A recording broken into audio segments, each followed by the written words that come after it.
Hello friends, आप सभी को गणतंत्र दिवस की हार्दिक शुभकामनाएं।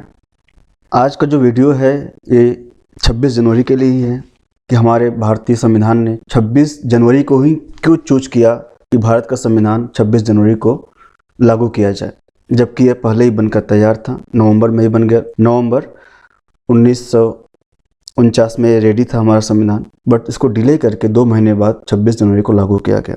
तो चलिए देखते हैं हमारे जो तीनों डेट्स हैं इनका क्या क्या महत्व है हमारे लिए। 15 अगस्त, 26 नवंबर और 26 जनवरी का हमारे देश के लिए काफ़ी इम्पोर्टेंस है हम लोगों के लिए। तो इनका महत्व आप फर्स्ट तो 15 अगस्त का जानते ही होंगे। 15 अगस्त 1947 में ही हमारा देश आज़ाद हुआ था और 26 नवंबर 1949 को हमारा संविधान बनकर तैयार हुआ था। इसको अडॉप्ट किया गया था एंड 26 जनवरी 1950 को संविधान को लागू किया गया था और इस दिन भारत एक रिपब्लिक कंट्री बना था। ओके, तो हम लोग इसको विस्तार में जानेंगे। 15 अगस्त हो गया, इंडिपेंडेंस डे के रूप में हम सेलिब्रेट करते हैं। 26 नवंबर को संविधान दिवस के रूप में सेलिब्रेट करते हैं एंड रिपब्लिक डे 26 जनवरी को सेलिब्रेट किया जाता है। तो कुछ बेसिक चीज़ें जान लेते हैं, जैसे colony, protectorate, dominion and sovereign country क्या होते हैं। तो हमारा उपनिवेश, कॉलोनी मीन्स उपनिवेश या डिपेंडेंसी, इसमें कंप्लीट कंट्रोल क्या होता है, अदर कंट्री का होता है।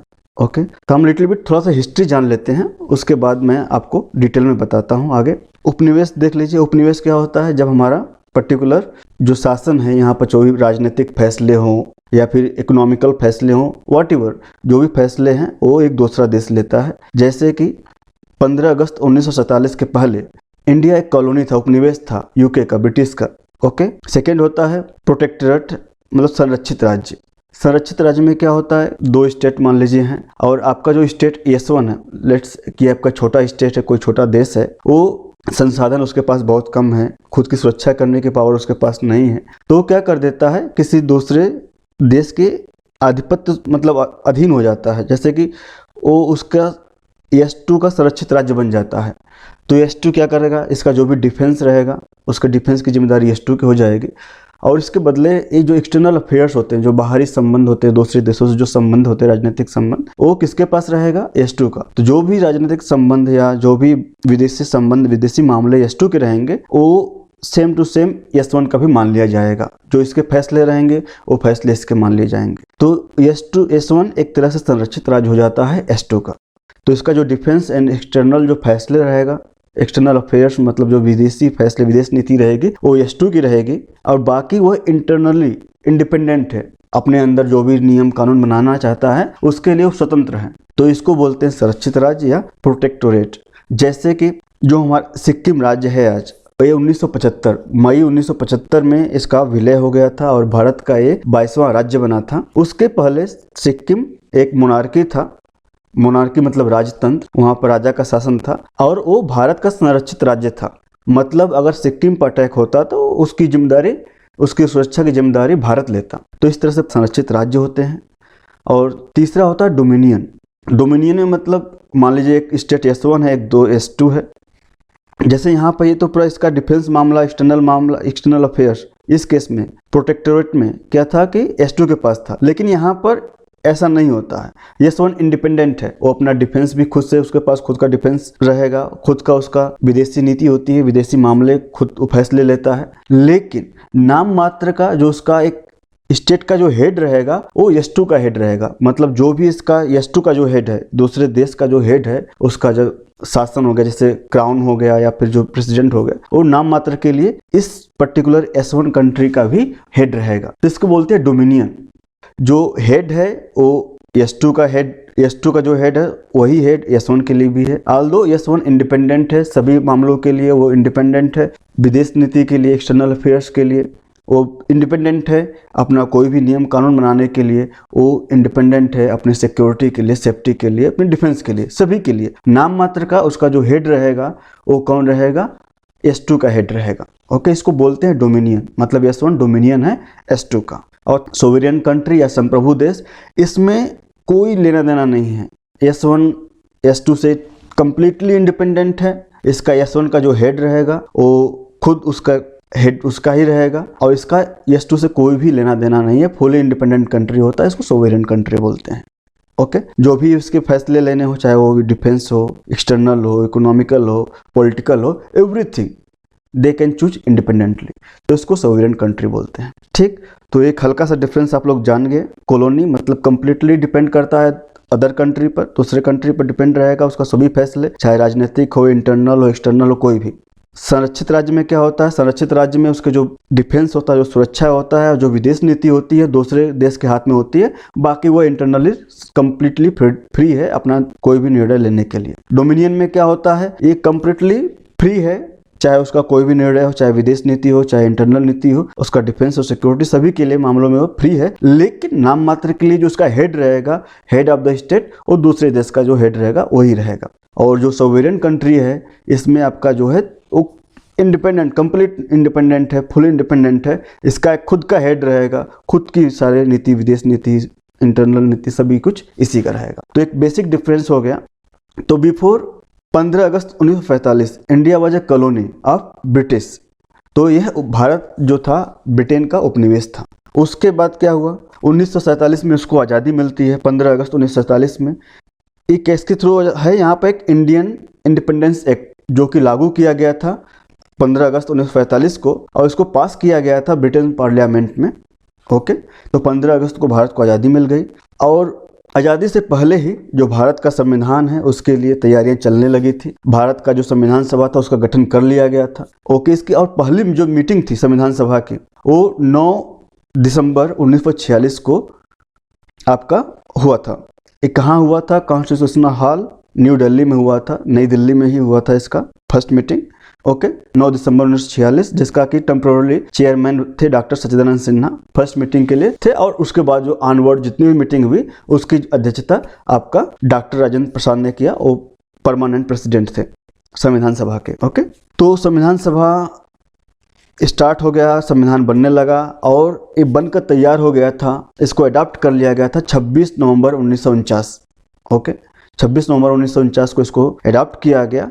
बट इसको लागू कब किया गया, इसको लागू किया गया था 26 जनवरी 1950। तो 26 जनवरी को क्यों लागू किया गया, इसकी हिस्ट्री मैं आपको आगे बताऊंगा अभी। तो हमारा 2 महीना डिले करके इसको लागू किया गया था। तो अभी थोड़ा सा हम लोग देख लेते हैं जो हमारा इंडियन इंडिपेंडेंस एक्ट है ये क्या कहता है, जिसके तहत इंडिया को आज़ादी मिली थी। तो इंडियन इंडिपेंडेंस एक्ट, एक तो पहले ये होने लगा था कि इंडिया को आज़ाद कर दिया जाएगा 1948 में, लेकिन लास्ट में उन्होंने थोड़ा जल्दबाजी कर दी, उनको भी हड़बड़ी थी, थोड़ी सी परिस्थितियाँ ऐसी बनी हुई थी। 18 जुलाई 1947 को साइन किया गया जॉर्ज 6, जो कि उस समय ब्रिटेन के सम्राट थे, जो किंग थे, उनके द्वारा लागू किया, उसको साइन कर दिया गया, अप्रूव कर दिया गया था। और इसको पास कहाँ कराया जाता है, इसके पहले जो ब्रिटिश पार्लियामेंट है वहाँ पास होना होता है। तो House of Commons and House of Lords, वहाँ पर 2 सदन है, जिस तरह के हम लोग का होता है राज्यसभा, लोकसभा, सिमिलरली वहाँ पर भी ब्रिटिश पार्लियामेंट में दोनों हैं, House of Commons and House of Lords. वहाँ पर इसको पारित किया गया, फिर साइन किया गया किंग जॉर्ज 6 के द्वारा 18 जुलाई 1947 को। और इसको लागू करने का जो डेट था वो था 15 अगस्त 1945 की। जो यह एक्ट है, जो ये एक्ट इंडियन इंडिपेंडेंस एक्ट है, यह 15 अगस्त 1947 से लागू हो जाएगा। और उसी दिन से जब लागू हुआ तो क्या क्या इसमें प्रावधान थे देखिए। फर्स्ट था end of British rule, British rule था वो खत्म हो जाएगा, भारत का खुद का शासन रहेगा, इंडिया आज़ाद हो जाएगा। सेकंड था कि जो वायसराय का पोस्ट था खत्म हो जाएगा।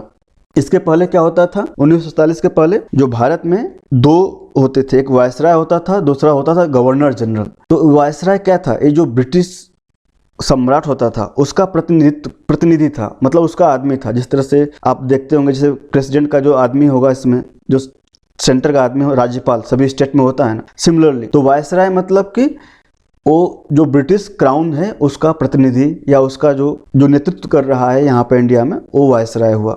ठीक, और जो शासन करता था, जिसके तहत रूल, नियम, कानून, कायदे चलते थे, उसको बोलते थे गवर्नर जनरल। तो गवर्नर जनरल पहले तो वहीं से इलेक्ट होता था, ब्रिटेन से ही इलेक्ट होता था।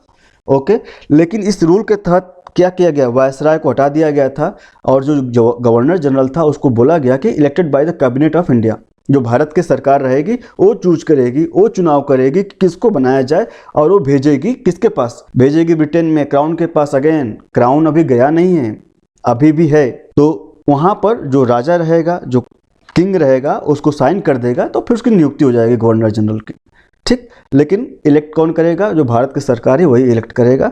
इसके पहले क्या था? इसके पहले वायसराय और गवर्नर जनरल 2 पोस्ट हुआ करता था और दोनों ऑलमोस्ट एक ही आदमी होता था, वो एक क्यों ही बना देते थे। तो इसमें तीसरा प्रावधान का है 2 डोमिनियन होंगे, इंडिया और पाकिस्तान 2 डोमिनियंस बनेंगे।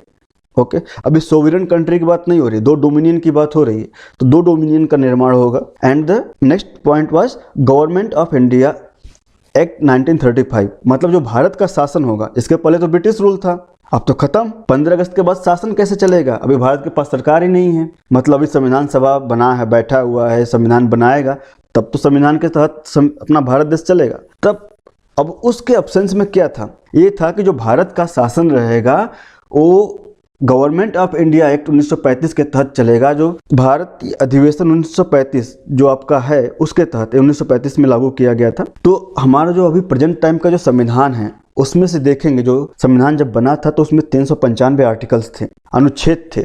उसमें से ऑलमोस्ट 200 जो अनुच्छेद हैं वो डायरेक्ट एज इट इज इसी से लिए गए हैं। गवर्नमेंट ऑफ इंडिया भारत सरकार अधिवेशन, गवर्नमेंट ऑफ इंडिया एक्ट 1935 इससे लिए गए हैं, मतलब most of the constitution, more than 50% of constitution इससे लिया गया है। उनको भी लगा कि हमारा जो संविधान है इसी से आराम से चल रहा है। तो बाद में जो हमारा संविधान बना है 3 सालों में, 2 साल 11 महीने 18 दिन में, उसमें से मैक्सिमम पार्ट यहीं से लिया गया है, गवर्नमेंट ऑफ इंडिया एक्ट 1935। तो इसमें जो नेक्स्ट पॉइंट है वो कि एक कॉन्स्टिट्यूएंट असेंबली होगी, जो भारत का एक संविधान सभा होगा और उसके पास पूरे अधिकार दिए गए, जो भी नियम कानून बनाना चाहे वो बनाए, उसके बाद फुल फ्रीडम है।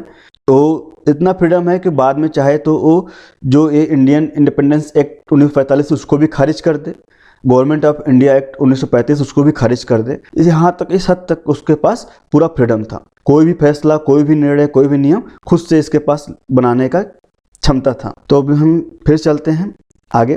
तो जो first meeting of constituent assembly of India 9 दिसंबर 1946, उसकी एक तस्वीर है। इसमें शुरू में 389 मेंबर्स थे।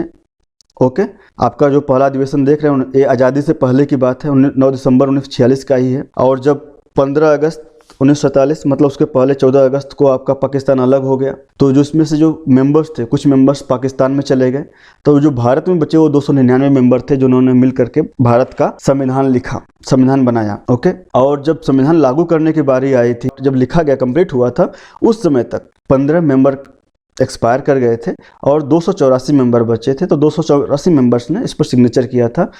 26 नवंबर 1949 को ये मतलब अडॉप्ट कर लिया गया था।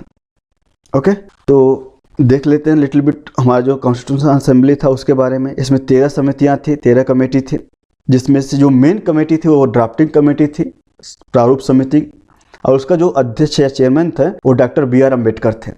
ओके, ये B.R. अम्बेडकर जी का पिक है। कॉन्स्टिट्यूशनल एडवाइजर, जो संवैधानिक सलाहकार था, वो भी काफ़ी विद्वान थे।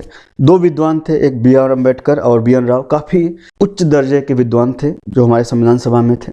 काफ़ी रोल रहा है इनका, B.N. राव का, संविधान सभा को सलाह देने में, एडवाइजरी में। एंड जो प्रेसिडेंट थे वो डॉक्टर राजेंद्र प्रसाद थे, आपको पहले ही बता चुका हूँ। तो जब शुरू में कॉन्स्टिट्यूशन बना, संविधान जब बना, तो उसमें 395 आर्टिकल्स थे, अनुच्छेद, इसको अनुच्छेद बोलते हैं। 395 अनुच्छेद थे, प्रेजेंट टाइम में 470 हो चुके हैं। शेड्यूल जब बना था तो उसमें 8 शेड्यूल थे, शेड्यूल में अनुसूचियाँ 8 अनुसूचियाँ थी और 22 पार्ट्स, 22 भाग थे। प्रेजेंट टाइम में अनुसूची की संख्या 12 हो गई है और जो पार्ट्स हैं वो 25 हो गए हैं। ओके, तो इस तरह से हमारा जो संविधान सभा था ये इन्होंने मिलकर काफ़ी मेहनत से 2 साल 11 महीने 18 दिन में संविधान को बनाया। इसमें एक आर्टिकल 394 था। हमारा संविधान तो बन गया था 26 नवंबर 1949 को।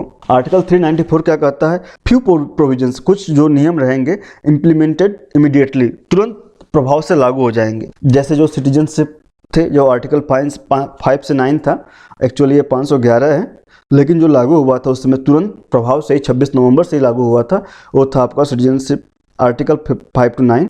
ओके, इलेक्शन कमीशन, चूँकि चुनाव कराने थे भारत में तो इलेक्शन कमीशन की भी ज़रूरत थी, तो ये भी इलेक्शन कमीशन जो आर्टिकल 324 में जिसका जिक्र है उसको भी प्रभाव से, तत्काल प्रभाव से लागू कर दिया गया था। और कुछ टेम्प्रोरी प्रोविजंस, जो टेम्प्रोरी आर्टिकल्स वगैरह थे, जो कि आर्टिकल 365 के बाद वाले जो आर्टिकल्स कुछ हैं वो कुछ इंप्लीमेंट किए गए थे प्रभाव से। और जो बाकी बचे हुए थे, मतलब कंप्लीट, ये बस 10-15 आर्टिकल्स थे, गिनती के आप देखेंगे 10-15 आर्टिकल्स थे जो कि लागू किए गए थे 26 नवंबर 1949 को। और बाकी सब कुछ पूरा का पूरा संविधान जो लागू हुआ था वो 26 जनवरी 1950 को लागू किया गया था। तो 26 जनवरी 1950 को ही क्यों चूज किया गया, इसका भी एक ऐतिहासिक महत्व है 26 जनवरी को चूज करने के पीछे।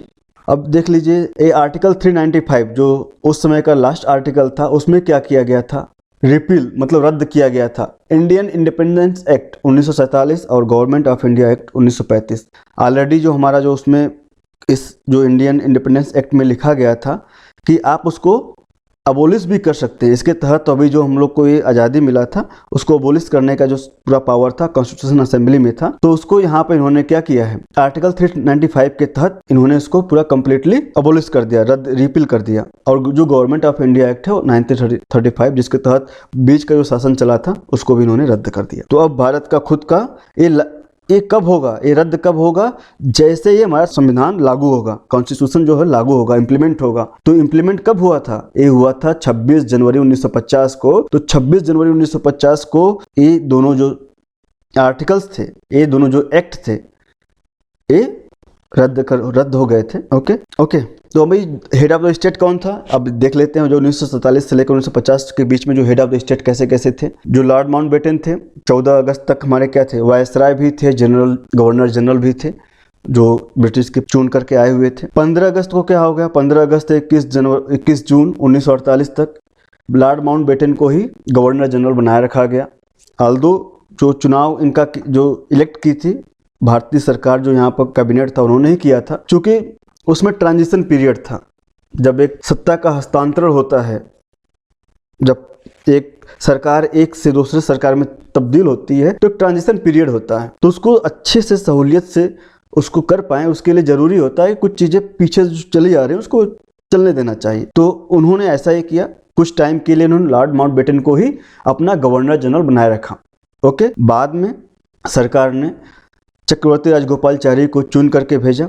ओके। तो उनका जो चुनाव किया मतलब कि इलेक्ट किया गवर्नर जनरल, भारतीय सरकार जो भारतीय यहाँ पर जो कैबिनेट था उन्होंने चूज किया, लेकिन जो सिग्नेचर था, जो नियुक्ति थी, नियुक्ति किसने किया था, इनका भी जो चक्रवर्ती राजगोपालाचारी की भी जो नियुक्ति थी वो ब्रिटिश क्राउन ने ही किया था, क्योंकि अभी तक जो हेड था वो ब्रिटिश क्राउन ही था। तो अभी तक देखिए 25 जनवरी 1950 तक हमारा हेड कौन है, अभी भी ब्रिटिश क्राउन है। लेकिन संविधान जब लागू होता है 26 जनवरी 1950, जैसे ही यह लागू होता है तो हमारा जो इंडियन इंडिपेंडेंस एक्ट वो भी ख़त्म होता है, खारिज होता है। गवर्नमेंट इंडियन एक्ट 1935 जो था वो भी खारिज होता है। और जो आपका हेड थे वो doctor Rajendra Prasad head of the state बनाए जाते हैं, प्रेसिडेंट, फर्स्ट प्रेसिडेंट बनाए गए थे। हाल उस समय तो चुनाव नहीं हुआ था, उस समय तक जो अंतरिम सरकार थी वैसे ही सब चल रहा था, तो इनको अंतरिम प्रेसिडेंट के रूप में चुना गया था। और 1952 में प्रेसिडेंट का चुनाव होता है। ओके। क्योंकि चुनाव की एक प्रक्रिया लंबी होती है, पहले आपको जो पूरा लोकसभा है वो होना चाहिए, जो विधानसभाएं हैं वो सब होनी चाहिए, वो मिल करके आपका प्रेसिडेंट का चुनाव करती हैं। तो जो आपका फर्स्ट आम चुनाव या लोकसभा का जो चुनाव हुआ था 1951 से 1952 के बीच में चला था। 1952 में फर्स्ट आपका सरकार जो चुनाव चुन करके आई थी, फर्स्ट सरकार 1952 में आई थी, और उसके बाद ही राष्ट्रपति का चुनाव होना था। तो उसके बाद ही राष्ट्रपति का चुनाव 1952 में हुआ था। उसके पहले 1950 में ही 26 जनवरी 1950 में डॉक्टर राजेंद्र प्रसाद अंतरिम प्रेसिडेंट बन चुके थे। तो भारत के फर्स्ट प्रेसिडेंट बने डॉक्टर राजेंद्र प्रसाद। और उसके बाद 1952 में जब चुनाव हुआ तब भी ये चुने गए, और 1957 में जो प्रेसिडेंट का चुनाव हुआ, इलेक्शन हुआ, उसमें भी ये चुने गए थे। तो कुल मिलाकर इन्होंने 12 साल तक भारत का प्रेसिडेंट बने।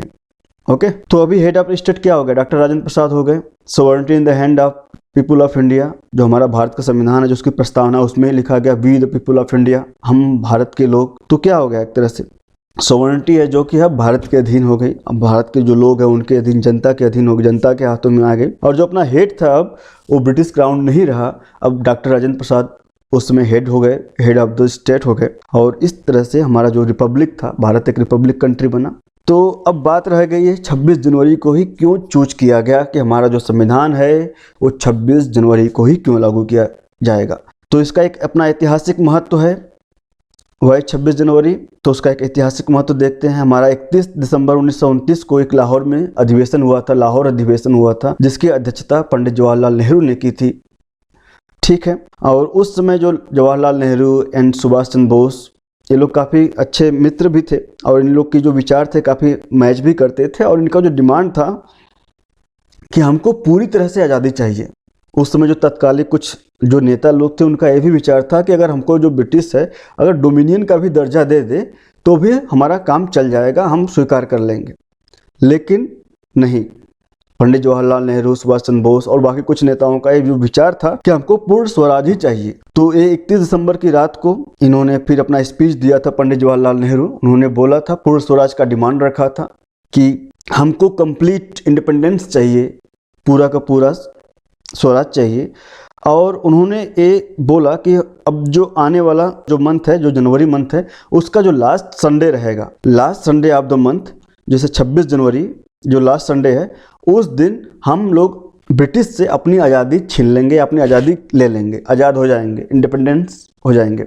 ओके, इस तरह से 26 जनवरी 1930 को इन्होंने क्या किया, एक तरह से अपने आप को बोल दिया कि यही हमारा इंडिपेंडेंस डे है, हम लोग 26 जनवरी 1930 से आज़ाद हैं। और हर साल 26 जनवरी को, तब से लेकर हर साल 26 जनवरी को जो हमारे जो एक कांग्रेस के जो नेता थे, जो भी हमारे स्वाधीनता संग्राम के जो नेता थे, उन लोगों ने 26 जनवरी को स्वाधीनता दिवस के रूप में सेलिब्रेट किया। और ये सेलिब्रेशन कब तक किया? ये सेलिब्रेशन ये सेलिब्रेशन आपका 26 जनवरी 1947 तक किया। एवरी ईयर 26 जनवरी 1930 से लेकर के 26 जनवरी 1947 तक एवरी ईयर इन्होंने 26 जनवरी को स्वाधीनता दिवस, इंडिपेंडेंस डे के रूप में सेलिब्रेट किया। इसका एक अपना ऐतिहासिक महत्व था। अब तो भारत आज़ाद हो गया, भारत का संविधान बन चुका था। तो अब इसको एक महत्व देने के लिए जो हमारा जो संविधान, उसको 2 मंथ डिले करके 26 जनवरी 1950 को लागू किया गया। हालांकि हमारा जो संविधान था ये 26 नवंबर 1949 को कम्प्लीटली बन चुका था, बट इसको इम्प्लीमेंट करने का जो दिन था वो लिया गया 26 जनवरी 1950। तो हमारा जो संविधान था 26 जनवरी 1950 को लागू कर दिया गया। उस दिन जो हमारा हेड ऑफ स्टेट हो गए डॉक्टर राजेंद्र प्रसाद, भारत का प्रेसिडेंट हो गया, भारत एक रिपब्लिक बना। रिपब्लिक होने के लिए आपका जो हेड ऑफ द स्टेट है वो खुद उसी देश का होना चाहिए, उस जनता के जनता उसी देश का होना चाहिए, एक खानदानी नहीं होना चाहिए। जैसे ब्रिटेन में अभी भी क्या है, वो रिपब्लिक नहीं है। क्यों? क्योंकि वहाँ पर जो हेड ऑफ स्टेट क्या है, क्राउन होते हैं। जैसे उस समय जॉर्ज 6 हुआ करते थे, अभी का एलिजाबेथ है जो वहाँ की महारानी है, तो वो क्या है, वो खानदानी है।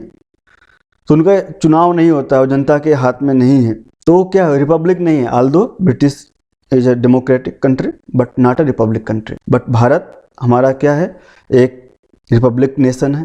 रिपब्लिक नेशन का काफ़ी अच्छा एग्जाम्पल है। ओके, तो इस तरह से भारत हर 26 जनवरी को रिपब्लिक डे सेलिब्रेट करता है। ये हमारा first Republic day celebration of India है, 26 जनवरी 1950। ओके गाइस, तो इसी के साथ मैं वीडियो का अंत करता हूँ। Happy Republic day. जय हिंद।